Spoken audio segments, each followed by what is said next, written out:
everyone, it's Tammy, and I have a package here of some yarn.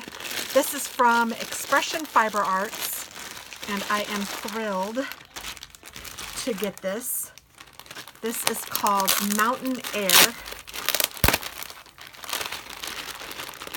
Oh my gosh, it is wonderful. It feels so good. This is Luster Superwash Merino Tinsel Worsted. This is 200 yards, 3-ply. It says to use a US 6 to 10, and it is 200 yards. Did I say that already? And this is in the color Mountain Air. And look at how pretty it is. It has some blue and some green and some gray. It is just gorgeous. And I got enough to make a beautiful shawl.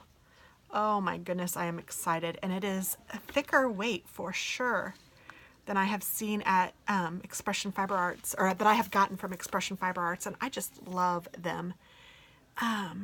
So this is worsted weight, but it is a thicker worsted maybe, in my opinion. Not that I am an expert, but it is gorgeous and it feels amazing. Black Friday gets me every time, but oh, you guys need to check out Expression Fiber Arts if you haven't already. Shandy is the owner, and she does some YouTube videos. She's the one who taught me how to knit via her YouTube videos. She is just adorable. You will love her, I promise. So check her out and have a great day. I can't wait to get this on my needles. I have so many things to knit. Yay! Bye-bye.